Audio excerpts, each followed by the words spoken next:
So the title of my talk today will be Fundamental Frequencies. I'm not going to talk a lot about my work, actually. I'm going to talk more about my motivations. So I'd like to start with a very quick overview of what I've been up to over the last 15 years. So I am an artist and researcher working with emerging technologies, particularly with software and algorithms. That's kind of where my kind of knowledge lies. And specifically with computation. In a more broader sense, I think of computation as a language for transformation, as a language for expressing and designing behavior.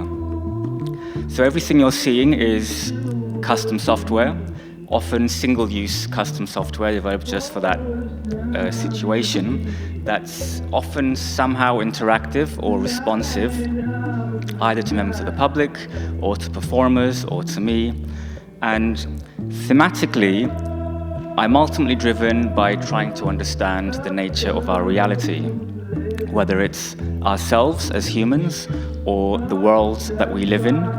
And so it involves thinking about the tools of science and technology as extensions of our body, as extensions of our mind, its impact on us as individuals, its impact on how we think and how we behave, but ultimately its impact on the world around us and on society, on culture, on ethics, on tradition. So I use emerging technologies as both a subject matter as well as a medium. I did set up Marshall Laserfeast in 2011, and then I left in 2014 to kind of pursue other things. And the title of my talk is Fundamental Frequencies. Perhaps it's a bit of a curveball, the way I interpreted the theme of this conference, having seen the wonderful presentations so far. I thought I might address this discussion around immersion and AR, VR, MR, alternate realities, by questioning the nature of reality itself, because that's really where my practice lies. And this might sound very out there and a bit theoretical, but I hope to convey the practical reasons as to why I'm curious about this. So some of you may recognize this to be some kind of a wave. I'll be very impressed if anyone can tell me what it is a wave of. This is the same signal that's been through a transformation into the frequency domain, a Fourier transform, it's a spectrogram.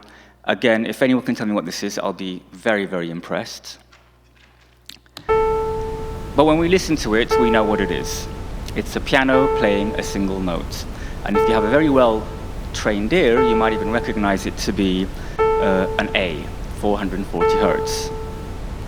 Now what's happening here is really quite remarkable. There's so much information to begin with that's out there, and these pressure waves propagate through space and hit your eardrum. And already in the cochlea, this time series signal is transformed into the frequency domain, similar to the spectrogram. And as these signals propagate through the auditory cortex, you start looking at the ratios between these dominant frequencies and their amplitudes. Of course, you don't do this. Your brain does this. All that the conscious you is left with is this very high level, very concise meta-information that it's a piano. You, the conscious you, are oblivious to all of that extra complex information surrounding it. And the note that you detect is what we call the fundamental frequency. You realize that this is not a chord, it's not a violin playing that note, it's not a dog or an ambulance, it's a piano. And this is essentially what I'm interested in. How do we navigate this incredibly complex world around us and distill it down to this really, really minimal, concise information? And I'm interested in what are the mechanisms that allow this to happen, but also what are the side effects. And so this has led me down many rabbit holes. Of course, neuroscience, perception, cognition, philosophy of mind, consciousness, free will, fundamental physics, computer science, data science, machine learning, AI. And in the next 10 minutes, I will try to take you through all of these areas. So I had this realization a few years ago, in 2015, judging by the date, that all of my work was about waves or God, and somehow quantum mechanics unifies the two. I don't know what I was on when I said that, but looking back, I think when I used the term waves, I think what I meant was the patterns in nature which we humans have managed within our limited cognitive abilities to collectively recognize, decipher, and formalize into equations and theories, often that we even somehow find beautiful, whatever that means. And when I use the term God, I think I meant those mysterious aspects of nature which we have yet to understand, and the lengths that we will go to, the stories we will tell to try and make sense of it all. And with the term quantum mechanics, I think I meant the fringes of human knowledge which we empirically somehow believe to be relatively accurate, and we can maybe understand through the language of mathematics, but we're not really able to comprehend on a deeper human level. And that's the area where I find myself oscillating around the most. Broadly speaking, I think of it as the intersections of science and spirituality, but really I'm interested in the collisions between nature, science, technology, ethics, ritual, tradition, and religion. So that previous work I showed was called Simple Harmonic Motion. It's from 2011, and I've made many incarnations of it, some rather immersive, and a live performance. This was from 2015. In 2014, I made quite a large installation with 80 robotic spotlights. And it's the same concept as that video you saw earlier, just applied to moving lights. And this is what you see and hear when you lie down in the middle and look up at the sky, because it's projecting onto the sky, onto the clouds. And here, again, it's these same themes of the idea of complexity emerging from simplicity is a well-established, well-discussed area. Arguably, it's how the universe works, it's how evolution works, it's how physics works. But what I'm fascinated by now is how we reverse that process. We take complexity and we reduce it. Chemistry is abstracted physics, biology is abstracted chemistry, etc. And all of this is projected onto the cloud, which is where traditionally God used to live. But now we live in an age of AI. And like the screens of the future that Rosa pointed out yesterday, AI is also very blue and shiny. We live in an era of machine learning and big data and computational statistics. And to quote the pioneering nurse and statistician Florence Nightingale, "To understand God's thoughts, we must study statistics, for these are the measure of his purpose." I'm really fascinated by the parallels between the current rise of AI and mass surveillance with the ultimate panopticon that is religion, the all-seeing eye of God. And I find it really fascinating the correlations, historic and current, between society's modes of subsistence, the social structures, the ethics values, the ethical frameworks, with the qualities and characteristics of the deities and their belief systems. And I don't just mean the handful of religions we have today, I mean the thousands of deities and belief systems we've had over the years, and how they've always co-evolved to match the needs of the host societies. Because it was ancient religions that imposed omnipotent powers watching over us, judging us, protecting us. Those were myths fabricated to control the masses. And now, as we lose our spiritual sensibilities and drown ourselves in materialism and technological submission, our overseer too is adapting and co-evolving. We don't fear the old gods anymore. They cannot protect or control us, so we need new ones. We killed God, as Nietzsche says, but we are rebuilding him with technology to match our technoculture. And he lives up in the cloud of all places, watching over us, listening to our thoughts and dreams in ones and zeros. We are creating a digital God for our digital culture. So I have been working a lot with AI lately. Allegedly, I'm doing a PhD in it. This is an artificial neural network that's making predictions on live camera input. So live camera on the left and output on the right. So this combines a lot of my motivations. On one hand, the very practical angle, which is what my PhD is in, is expressive human-machine interaction. How do I, as a human author, exercise meaningful control over the outputs of a generative deep neural network or any complex computational system? But my key angle here is continuous meaningful control, analogous to playing a musical instrument. But there's higher-level conceptual motivations here. You may have heard something like style transfer, where you transfer the style of an image into, or like a painting onto a photograph. This is not that. These are trained on tens of thousands of images, which I scraped from Flickr. So this network has arguably learned about the structure of this domain of imagery, flowers, waves, etc. But now when it looks at the world, it looks at my desk, it looks at my hands, and it's trying to make sense of what it's seeing in context of what it's seen before. It's trying to reconstruct the image through features that it's been exposed to. But it can only see what it already knows, just like us, because we too see things not as they are, but as we are.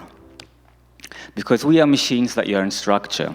We look for patterns and we find them, and then we project what we know back onto them. It's what we've always done, it's how we survive in the wild, and it's how we relate to each other.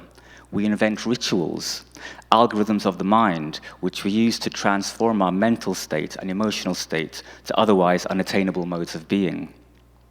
Everything that we see or read or hear, even these sentences I'm saying right now, you're making sense of by relating to your past experiences, to what you've read, to where you come from, for what you've lived. And actually, I have no idea what any of what I'm saying means to any of you. It's impossible for me to understand the world through your eyes. So this is an installation that's also kind of touring. It's at the Barbican right now. It's a plinth with a bunch of junk. It was very satisfying to send my tech rider to the Barbican saying, this is all the junk that I want. And you can play with this junk, and you can spend hours meticulously crafting your perfect bouquet or shaping your perfect wave. The models I trained for this installation are based on the four elements. Flowers represent earth, ocean represents water, and there's fire. Clouds represent air or wind. And the fifth element, beyond our planet, the ether, the void, the cosmos, home of the creator. This model is trained on thousands of images from the Hubble Space Telescope. And this is actually my favorite model. We might be tempted to think that this network has learned what distant space looks like. But of course, that's not really accurate, because the Hubble Space Telescope doesn't give us perfect photographs, which are perfect visual representations of outer space. It just streams numbers. And then humans, engineers, scientists, even artists, take those streams of numbers and interpret them, stitch patches together, composite the layers, even colorize them. So the machine is not learning what space really looks like. I don't even know if that's a valid question. What does space look like? The machine is learning a version of space that is tainted with our assumptions, with our biases, with our romantic visions of what we think space should look like. And speaking of romantic visions, there's another reason I like this particular data set and network, and video in fact, because I like to be reminded quite often that the atoms in my body and in yours, in fact everything around us, were forged in the hearts of stars and supernova billions of light years away, billions of years ago, and spewed across the galaxies before they very momentarily come together to be you and me. And to quote one of my key influences, the cosmos is within us. We are made of star stuff. We are a way for the universe to know itself.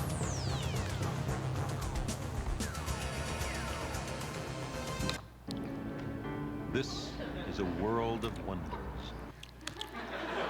So I'd like to end with the last piece, which is really a culmination of everything that I've been trying to say. It's a VR piece. Well, actually, it uses VR technology, but it's about as un-VR as one could get, I think. And it's about empathy. But not empathy as in VR, the empathy machine, that, again, Rosa was mentioning yesterday, but about really the impossibility of empathy that I've already touched upon. So the eyes are often likened to cameras, as if a picture falls on our retina and we see. Of course, that's not how we see at all. It used to be believed that we shoot fiery rays out of our eyes, and these coalesce with the matter out there and solidify, and that gives us the sensation of seeing. Even people as smart as Plato believed this.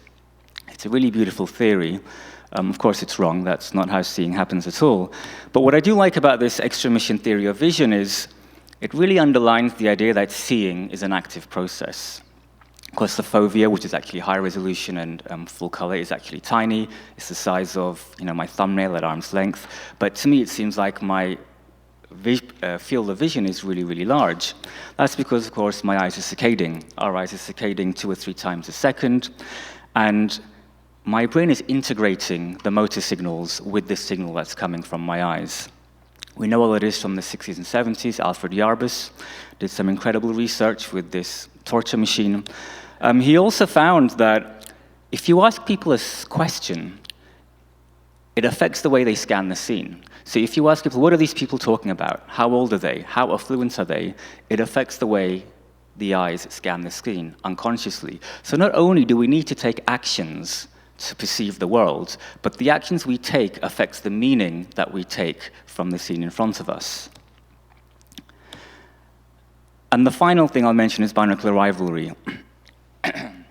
It's a phenomenon that's been known for centuries, and it's been studied scientifically. Surprisingly, it hasn't been studied artistically as much. There have been some inquiries into it. The basic idea is that the brain integrates all kinds of information from all of the senses, all of the prior knowledge, to provide to your consciousness a single cohesive percept. If you mess with this, then interesting things happen. And this is what actually hallucinogenics do. I used to believe that hallucinogenics enhance your senses. So like this little crack here might look like a canyon. Actually, it doesn't mess with your senses. It messes with the ability of the brain to stitch everything together to provide a cohesive percept. So all of a sudden, different senses jump to your conscious awareness. So if you provide the 2 eyes with radically different images, or monocular dissimilar images as it's called, the brain is unable to provide a 3D percept. And what you will see in your mind's eye is something similar to that image on the right. Of course, this will be different for everybody, and this is where it gets really interesting. It's impossible for me to know what you will see in your mind's eye when you are presented with these 2 images. Furthermore, that image will be animated. It will be morphing. Again, this depends on your physiology. It's impossible for me to know what you will see. So this VR piece is motivated by these 4 points, which I've just been trying to summarize this whole presentation. What we perceive to be real is a reconstruction in our minds. It's a simplified model of the world limited by our biology and physiology. Perception is an active process. It requires action and integration. The actions that we take affects the reality and the meaning that we construct in our mind. And number 4, the most important one, even when presented with the exact same information, the same images, everybody will experience something unique, something personal based on who they are, that nobody else can understand. And of course, I'm interested in all of this on a perceptual level, which is what these works explore. But ultimately, the motivation for all of this is higher level. I'm from Turkey, which has been torn in 2 over the last 15 years, politically and socially, by those who love Erdogan and those who despise him. And the level of hatred of these 2 groups to each other, I frankly find quite dangerous and horrifying. And I've been living in England for the last 20 years, where Brexit has also similarly torn the country into 2, where the level of resentment between these 2 factions I have not seen or heard of before. And I hear here in the States also things aren't going very smoothly either. So this project and a lot of these works is actually a response to that. This is from 2017. It's a VR installation. It looks like this. The installation aspect is absolutely crucial. I fight hard, really hard every time that I need the carpet, I need the chair, I need the plants, I need the candles, so that when you enter the room, you know you're about to go on a journey. Hopefully unlike any other journey that you've gone on, at least without any chemical support. And The chair is very important because the experience is not nauseating, there's no movement, but it's very confusing. In fact, it's painful at the beginning. You have to surrender because your eyes do try to go in different directions. I'm out of time, I'll show a very quick excerpt. It's very abstract. Rivalry drifts in and out. This is about halfway through. It's a 10-minute linear experience. This is a mode, there's different modes of interaction. This particular mode, wherever you look, is deformed. So the idea that seeing is an active process and affects the reality that you perceive. And before there's rivalry, the image you see feels physically external to you, the same way all of you feel physically external to me right now. But as rivalry kicks in, the image jumps inside your head. It physically feels like it's inside your head. Not like when you look at a photo. A photo is 2D, but it still feels external to your body. When there's rivalry, the image is physically inside your head.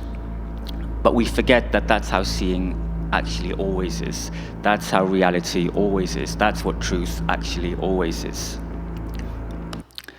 And I'm out of time, so I'll end it there. Thank you for your patience.